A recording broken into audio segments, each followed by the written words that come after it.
Luiz Carlos da Rocha, famoso Rochinha, né? Que abriu um espaço para a gente lá. Ele está no exterior, mas abriu um espaço lá, está até tarde da noite, 10h50 da noite, mas ele ainda não foi dormir, entendeu? E tá aí com a gente. E aí, Rochinha, tudo bem? Tudo bem, Miguel. Tudo sossegado. E daí, como estão as coisas? Tudo Tudo calmo? bem, tudo calmo. Tem pessoal que fica nervoso, só que eu nunca fico nervoso. Eu estou muito calmo, as coisas estão muito tranquilas aqui no Brasil. Hoje teve uma audiência com o Paulo Pimenta na Câmara dos Deputados, em que o Paulo Pimenta ele jantou mais cedo, né? Ele destruiu todos aqueles palhaços lá, um por um, né? Teve aquele cara, Gilvan da Federal. Você conhece esse cara, o cara que anda com a bandeira do Brasil sempre pendurado aqui no ombro? Esse cara é um dos mais ridículos. Ele é ex-policial. E ele foi criticar o Paulo Pimenta porque ele foi numa churrascaria lá em Porto Alegre. É tão fácil responder isso, né? Até eu respondo, até minha avó responde isso. Para azar dele, o Paulo Pimenta foi numa reunião na churrascaria. Fez uma reunião na churrascaria. Foi atender um compromisso lá da crise do Rio Grande do Sul. Aí eles saem... Mas é o seguinte, olha, esse pessoal, eles têm... não é incontinência, né? Eles têm desinteria cerebral, sabe? Eles são muito despreparados, sabe? Não suportam um confronto com uma pessoa com o preparo do Pimenta, né? O Pimenta é um quadro político qualificadíssimo do Brasil hoje. Não é à toa que ele chegou ao ministério e está alçado essa condição de coordenar as políticas do governo federal lá no Rio Grande do Sul. Então, assim, toda vez que for alguém, o Haddad foi, o Dino sapateava em cima deles, né? O Haddad foi lá, assim, toda vez que eles chamarem alguém do governo, do ministério, eles vão apanhar, né? Porque eles não têm proposta, não têm projeto. O negócio deles são essas pautas de costumes, né? Essas pautas da demagogia, da superficialidade, são cérebros de almanaque. Então, vão apanhar sempre, vão passar vergonha sempre que for alguém do governo lá. Sim, estava falando isso com as meninas aqui. Vão apanhar sempre. E é bom, e de certa forma, você vê que os membros do governo vão sempre, porque o pessoal já identificou que é bom para o governo, né, participar desses embates, porque deixa claro para a sociedade a debilidade intelectual do bolsonarismo, que ele prospera em ambientes fechados, em estufa, né? Infelizmente, né, a gente sabe que muita coisa ruim prospera em estufa, bactérias, micro-organismos mortais prosperam em ambientes protegidos. Então, eles têm essas bolhas. Com o advento da internet, com redes sociais, você consegue ter uma bolha de 10 milhões de pessoas, de 20 milhões de pessoas, né? E aí você tem aquela bolha, você tem um canal de YouTube e você fica fanatizando, só vomitando besteira. Aí, nessas bolhas eles fazem sucesso. Só que quando eles saem desse ambiente protegido de estufa e vão para o embate político, democrático, e que você tem um contraponto, né, eles perdem, né? Por isso que o pessoal fica todo mundo assustado, com razão, com o advento da extrema-direita, né? Só que eu acho, por isso que eu falo, eu brinco que eu sempre fico calmo. A esquerda luta contra a extrema-direita, Rochinha, há séculos. O pessoal esquece isso. O pessoal acha que a extrema-direita nasceu ontem. A esquerda luta contra a extrema-direita há séculos, para não dizer milhares de anos, na verdade. Para não dizer milhares de anos, porque o certo seria dizer até milhares de anos. Então, a experiência acumulada que a esquerda tem de lutar contra a extrema-direita é muito grande. O pessoal esquece que foram séculos de escravidão. Escravidão era extrema-direita. Foram séculos de que só os ricos votavam, extrema-direita. Foram séculos que as mulheres não votavam, extrema-direita. Então, a esquerda o campo progressista foi se expandindo, foi conquistando. E a gente tem luta. Tanto que a extrema-direita tem um problema de autoestima quais são? Era só para falar em Mises, né? Mises tem um outro economista aqui, ele não tem o leque de grandes autores, né? De artistas, tanto que eles têm esse problema de autoestima, tanto que eles odeiam a universidade, odeiam. E os líderes dele, quem é? Hitler, Hitler, Mussolini, eles tentam esconder, né? Que é o Hitler, mas né? Eles devem no grupinho de WhatsApp fechado, devem ficar elogiando Hitler, Mussolini, né? Só que os historiadores todos sabem como Hitler era ridículo, como Mussolini. Então, e aí até a gente pode migrar um pouco uma pergunta sobre essa questão do Parlamento Europeu. Como é que você viu aí esse avanço da extrema-direita no Parlamento Europeu?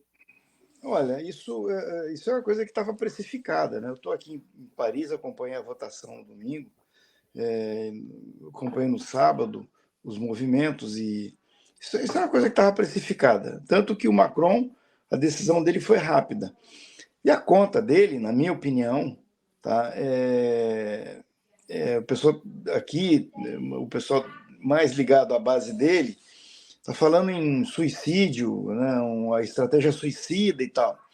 Eu estou achando o seguinte, que o que ele processou foi que quanto mais tempo ele demorasse para encaminhar isso, pior seria. Ele daria tempo da direita se organizar e vir mais forte para uma eleição em agosto, setembro ou no final de julho. Então ele aproveitou a chapa quente, né, e vai usar a estratégia de dizer para o eleitor o que você quer. Né? E se o eleitor eventualmente escolher um primeiro-ministro aí da extrema-direita, ele tem 3 anos de governo para acompanhar isso, e você sabe o que vai acontecer se a extrema-direita assumir. Nós temos lá a experiência da Itália, ela assumiu e já em seguida ela já baixou a bola, né, porque não é brincadeira governar um país. Então o Macron vai dar o truco nesses caras. E eu acho que a estratégia dele não é suicida, ele sabe bem o que está fazendo. A abstenção foi muito, muito alta, em torno de 50%. Se ele conseguir mobilizar mais 15% do eleitorado, ele ganha a eleição, ele vira esse jogo. E outra coisa, né? Esse cenário vai ser a forceps, uma unidade pela esquerda, né? Pelo campo de esquerda com o centro aí do Macron. Eles vão acabar tendo que fazer uma aliança para enfrentar essa situação. Mas eu achei que foi bem encaminhado. A situação mais grave é na Alemanha, onde, de fato, o partido de extrema-direita lá é um partido neonazista mesmo, tanto que ele foi excluído do bloco no Parlamento Europeu já, por conta de uma declaração de um dos líderes dizendo que nem todo mundo que era da SS era nazista, e isso é um complicador. Né? Assim, a Alemanha, eles, quando fazem porcaria, fazem bem, né? Fazem bem. Fazem bem porcaria. Né? Então, não sei como é que vai ser isso. Mas, enfim, no mais, esse segmento de centro aí, do Partido Popular, né, do Parlamento Europeu, continua com ampla maioria, quando se soma os liberais. Então, e por hora o Parlamento Europeu não corre muito risco. Pode ser que endureça mais algumas coisas de imigração e tal, nesse tratado do Brasil aí com o mercado comum europeu. Mas, enfim, não muda muito. Eu prefiro esperar o final dessa novela que o Macron pôs no ar aí. Vamos ver o que vai dar. Eu também acho, Rochinha, que a questão do Macron, ele fez uma jogada estratégica de médio e longo prazo, porque se a extrema-direita conseguir a cadeira de primeiro-ministro, tem 2 problemas aí que ele vai jogar no colo da extrema-direita francesa. Que é que na França tem um sistema político meio curioso, que o primeiro-ministro não manda muita coisa. Quer dizer, manda segurança interna, mas são áreas meio bloqueadas pelas próprias leis, mas a política externa, né, a visibilidade maior, ainda mais na França, que é um país com muita visibilidade externa, continua a figura com visibilidade maior continua sendo presidente. A figura com projeção política. O primeiro-ministro é o contrário de outros sistemas parlamentaristas, né, que geralmente é o primeiro-ministro que manda e o presidente que é a rainha da Inglaterra. Lá na França... É um semipresidencialismo, bem... semipresidencialismo.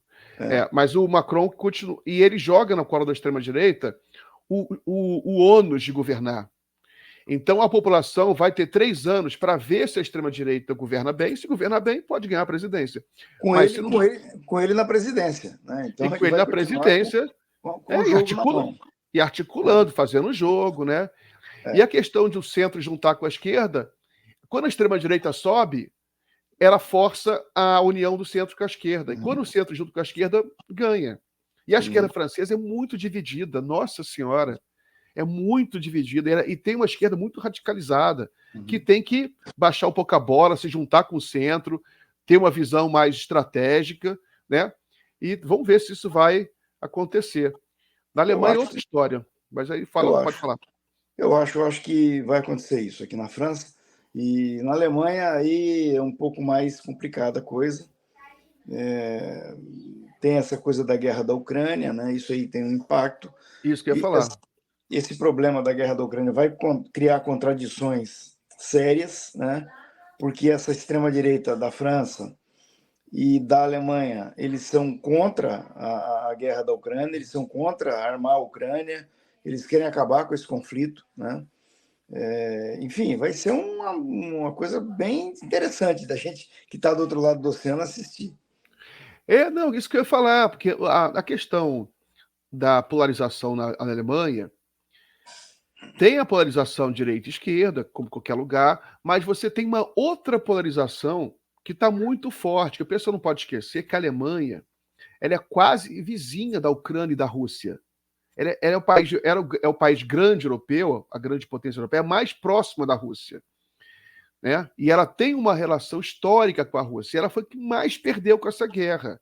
E a maneira como Olaf Scholz e o Partido Socialista Alemão lidou com tudo isso foi, me desculpe, patética.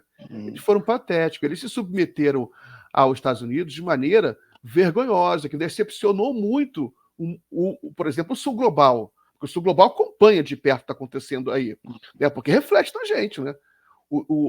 Estoura na gente. Aumenta o preço do fertilizante, aumenta uma série de coisas. Né? A gente não quer guerra. O Sul Global, quem quer guerra é o Norte Global. Então, eles voltaram a ter essa obsessão, só fala em guerra, que essa Ursula von der Leyen, nossa, só fala em guerra, fazer bunker, vamos fazer bunker, enfrentar. Eles ficam inventando que a Rússia quer invadir a Europa. Quem acredita nisso, sabe? E aí eu acho que a extrema-direita se beneficiou disso, porque ela pega o voto popular que não quer guerra. Entendeu? Então, ela ganha um voto que não é propriamente, talvez, né? Não é propriamente extrema-direita, só que se tem um partido, se a extrema-direita está vendendo que ela quer acabar com a guerra, vota nesse partido, entendeu? E se o PS, o Partido Socialista Alemão, se vende que quer entregar arma para a Ucrânia, quer tirar dinheiro dos alemães, os alemães estão lá passando frio, porque a energia está cara, pegar dinheiro, encher a Ucrânia, que não tem mais onde botar dinheiro na Ucrânia. Eles não tem nem mais ucraniano lá para lutar. Eles devem estar roubando esse dinheiro todo, deve ter um nível de corrupção altíssimo lá. Aí ficam os alemães, não é possível. Que vão tirar dinheiro para enfiar na Ucrânia, naquele bando de nazista corrupto, sabe? Qual é o sentido disso? Eu acho que isso acabou gerando aí um problema para o Partido Socialista Alemão, que não teve coragem para lidar com isso. Espero que tenha aprendido alguma lição agora. Né? Vai pagar o preço. Vai pagar o preço. Mas ainda dá tempo de se corrigir as coisas, de as coisas não desandarem. Agora, isso é aqui na Europa, viu? Na América do Sul, nós ganhamos a eleição no México, ganhamos no Brasil, estamos indo bem no Brasil. O nosso amigo Milei não vai ficar até o final do mandato, e se ficar, vai ser para perder a eleição, porque ele vai desgraçar a vida do povo argentino. Então, você atravessa o oceano, a realidade é outra. Tá? A América Latina não é E ainda eu tenho muita dúvida sobre que o Trump ganhe a eleição do Biden, né? O Biden está no cargo, está no poder, tem a caneta, né? Não tem um partido muito orgânico, que é o Partido Democrata, né? Que se mobilizou muito para colocar o Biden lá onde ele está e vai se mobilizar de novo, né? Então, eu acho que a gente está vivendo esse episódio aí, essa radicalização, e coincidentemente, exatamente quase que um século, né, depois, porque a cena no pré-Segunda Guerra Mundial era mais ou menos essa também, essa loucura da extrema-direita aflorando na Europa toda, e o centro achando que a solução para combater a revolução de bolchevique era aliança com esses malucos, Hitler, Mussolini, etc, etc. E agora está aí, de novo, essa confusão, achando que o inimigo do mundo é a Rússia e alimentando essa doidice aí da extrema-direita. Daquele lado. Do lado de cá não tem isso, porque a gente não tem guerra, o enfrentamento aqui é outro. O Brasil, vamos falar de Brasil, né? Hoje saiu a inflação do IBGE, o IPCA, né? A inflação de maio, né? Abril ou maio, deixa eu ver aqui de novo. Saiu 0,48%, e ela cresceu um pouquinho em relação a abril, de maio, cresceu um pouquinho em relação a abril, mas 0,46%. Mas tem algumas boas notícias. A inflação de alimentos caiu, né? Porque tem esses detalhes, né? A inflação de alimentos, que tinha sido 0,70 em abril, caiu para 0,62, caiu um pouquinho, era preocupante, né? Ainda mais que essa crise no Sul poderia gerar alguma inflação de alimentos, caiu a inflação de alimentos, ou seja, então a inflação geral, mas para o mais pobre, ela caiu, né? Porque se caiu o alimento, cai para o mais pobre. Olha, é o seguinte, eu tenho assim, não tenho convicção, mas tenho elementos para acreditar que há assim alguns astros estão conspirando de uma maneira a fazer as pessoas acreditarem, a criar um clima, uma expectativa, uma impressão, tá, de que a economia não está indo bem. Então, a inflação caiu no mês passado, certo? Mas a queda da inflação não tem a repercussão na mídia que está tendo essa pequena subida da inflação agora. Então, há uma narrativa, uma orquestração entre o mercado, o Banco Central e a mídia, que é controlada pelos fundos de investimento, de transformar a expectativa numa coisa mais importante do que a realidade. Então, você passa a ter a expectativa substituindo a realidade. Porque é o seguinte, nós temos uma inflação que está absolutamente sob controle. Não existe o menor sinal de descontrole inflacionário no Brasil. Não existe o menor sinal de descontrole fiscal no Brasil. Não existe o menor sinal de perda da mão no câmbio. Os investimentos externos estão voltando, o Estado readquiriu a capacidade de tocar as obras, de investir. Né? Esse episódio do Rio Grande do Sul é uma oportunidade. Eu costumo dizer o seguinte, dar o exemplo da Alemanha. A Alemanha era dividida entre ocidental e oriental. Quando caiu o Muro de Berlim, eles se deram conta de que havia uma desigualdade entre a Alemanha ocidental e a Alemanha oriental. Não havia, na Alemanha oriental, gente sem casa, miséria, pobreza, não tinha nada disso. As pessoas tinham onde morar, tinham saúde boa, educação boa, transporte coletivo bom, tinham uma vida boa. Mas havia uma desigualdade porque a Alemanha ocidental, afinal de contas, ela, pelo dinheiro que recebeu no pós-guerra, ela teve um desenvolvimento tecnológico muito superior ao da Alemanha Oriental. Quando cai o Muro de Berlim, o que eles fazem? Eles acabam com a desigualdade. Como acabam com a desigualdade? Fazendo investimentos na Alemanha Oriental. Que aquilo aqueceu a economia, ajudou a Alemanha a crescer mais ainda. Aqui no Brasil, o Rio Grande do Sul vai ser a mesma coisa, nós vamos pôr dinheiro lá e vamos acabar com a diferença que a tragédia vai deixar. Né? Isso é uma oportunidade. As empreiteiras estão indo para lá, o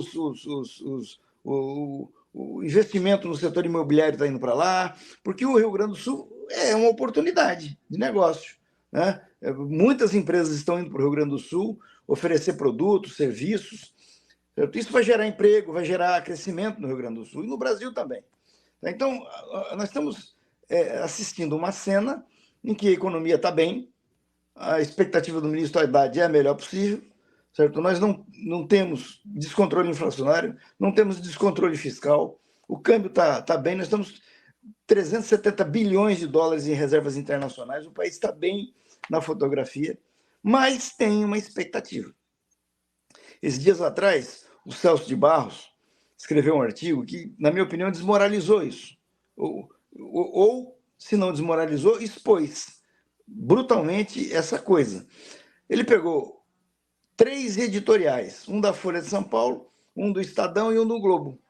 E os 3 editoriais diziam que a expectativa da economia não era boa, certo? Que o governo federal tinha que fazer o que o Tarcísio está fazendo em São Paulo. O ajuste fiscal do Tarcísio é que é bom. Tinha que ser copiado pelo Haddad. Tá? Aí o Celso disse o seguinte, olha, primeiro, o ajuste fiscal do Tarcísio está começando com 1 ano e meio de atraso. O Haddad já está fazendo ajuste fiscal desde janeiro. E o ajuste fiscal do Tarcísio, 50% dele depende da renegociação da dívida de São Paulo com o governo federal. Ou seja, o Haddad tem que pagar o ajuste fiscal do Tarcísio. Os 3 editoriais falando isso. Quer dizer, então, nós temos uma orquestração. Né? A semana passada, o Paul Krugman publicou um artigo em que ele pega, eu não sei se do New York Times ou do Washington Post, um editorial de um desses jornais dizendo que o Biden deveria tomar cuidado e não falar de economia na eleição. Por quê? Porque a sensação é de que a economia não está indo bem. Aí ele pega os números da economia americana e mostra por A mais B que a economia americana está indo muito bem, certo? Então ele diz o seguinte, quer dizer que o Biden vai ter que chancelar a fake news de que a economia não está bem e não falar da economia. Tá? Então, no Brasil, esse processo está parecido. As expectativas não são boas, projetadas pelo presidente do Banco Central e do mercado, parte do mercado. Certo? Mas as expectativas elas confrontam a realidade. Ou a realidade desmoraliza as expectativas. Entendeu? Então, a gente tem que entender isso e trabalhar com calma. Né? E aí a calma eu digo para o pessoal do nosso campo. Tem muita gente cobrando mudança no governo do Lula. Ah, porque tem que mexer lá no palácio, não sei o quê, o ministro tal, o ministro esse, o ministro aquele. Aí é o seguinte, você só mexe numa coisa se você tiver o que colocar no lugar. Certo? O governo é um governo que não tem uma maioria segura no Congresso.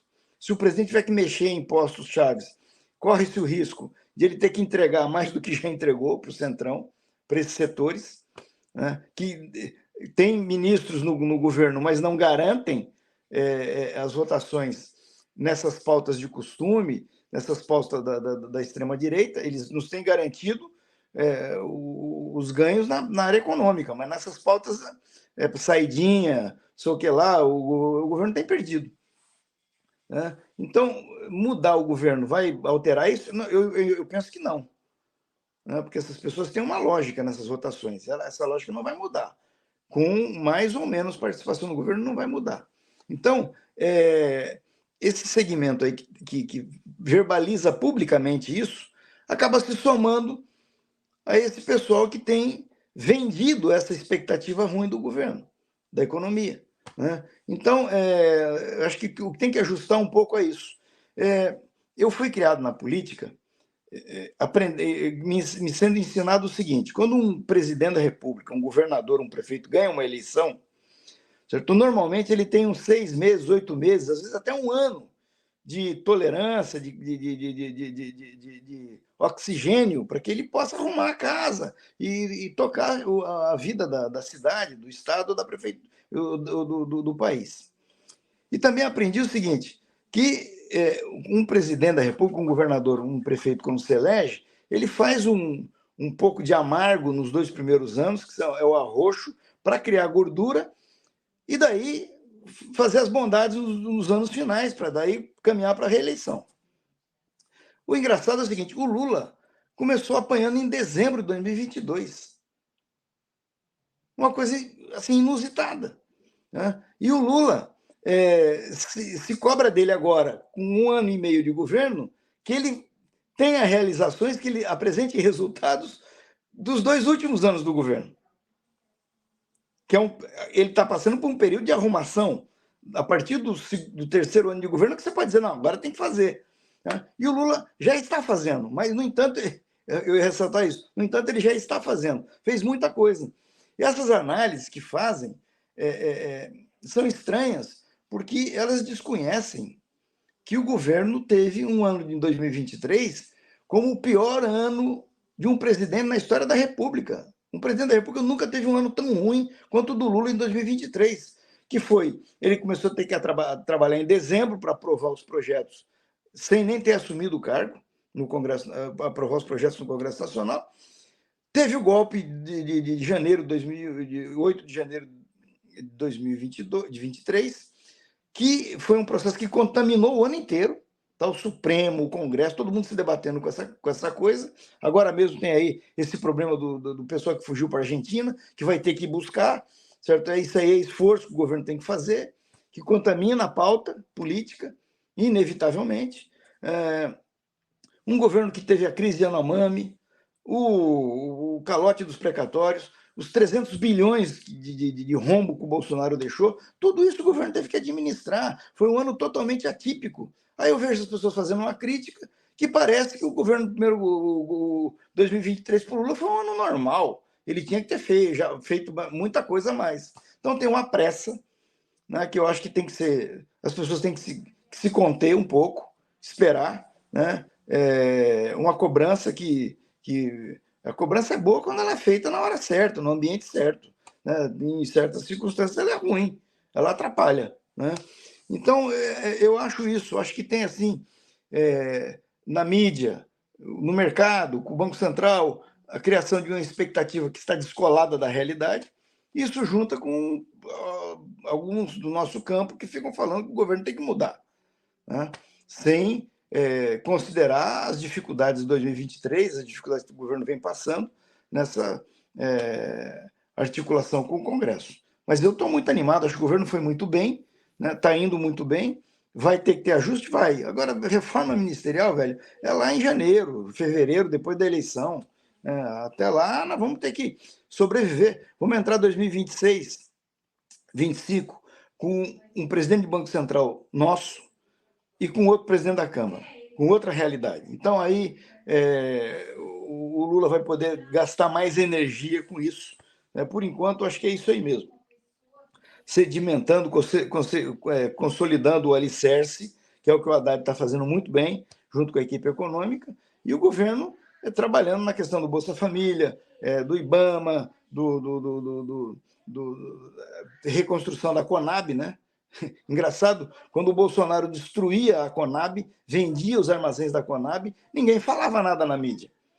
Agora que está precisando comprar arroz, a crise do Rio Grande do Sul, né, e a pandemia expôs a necessidade ainda maior do governo ter uma política e instrumentos de controle de preço, né, de controle de estoque. Né, e o governo está tendo que fazer isso. Né, então, reconstruindo o país. Então, tem que ter um pouco mais de paciência com o governo, né, e falar nos ambientes que as coisas têm que ser faladas, né?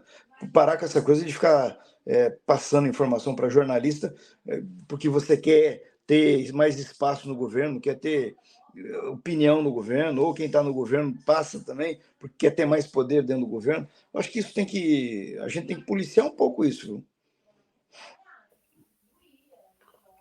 Muito bem, Rochinha. Deixa eu trazer aqui uma informação. A inflação do ano, né, quer dizer, de 12 meses, Eu acho sempre importante pegar os 12 meses, porque a inflação de um mês para outro, ela flutua mesmo. Mas ela está em 3,93%, ou seja, dentro da meta, abaixo da meta, que é 4% da nossa meta. Mas a pergunta que eu te faço é a seguinte: existe algum sinal no horizonte mais longínquo de que nós vamos ter uma cena de descontrole inflacionário?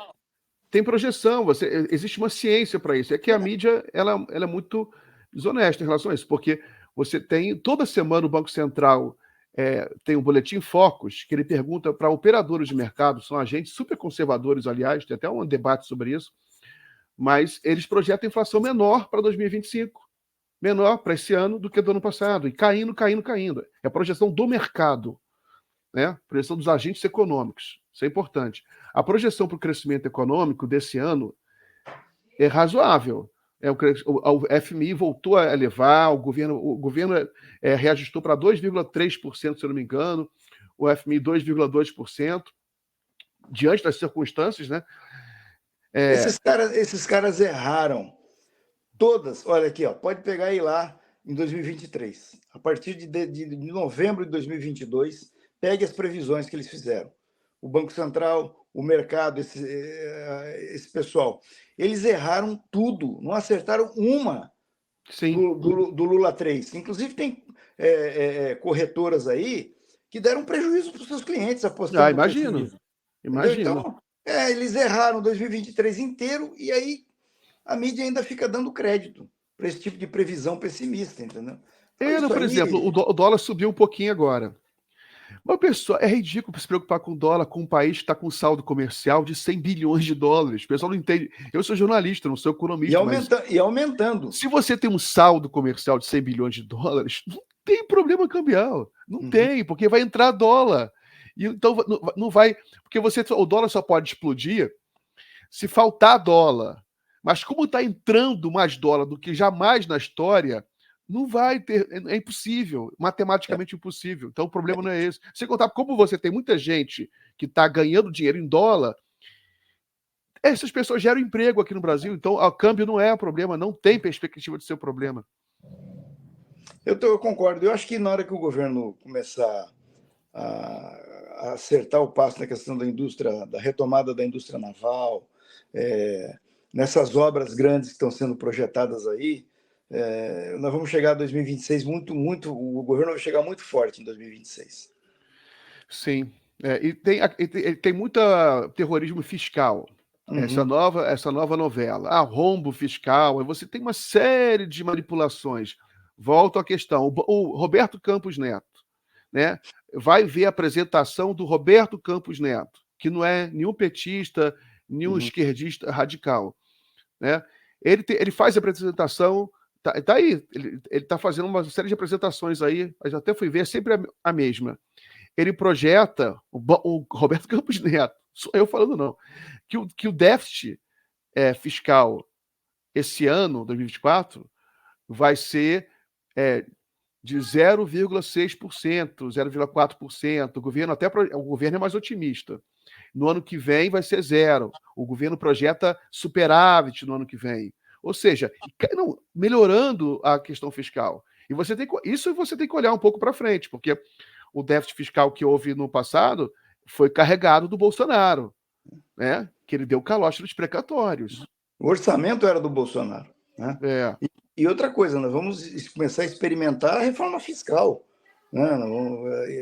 A expectativa que tem é muito boa, né? De o governo melhorar a arrecadação, né? Na medida em que ele for desonerando o setor produtivo.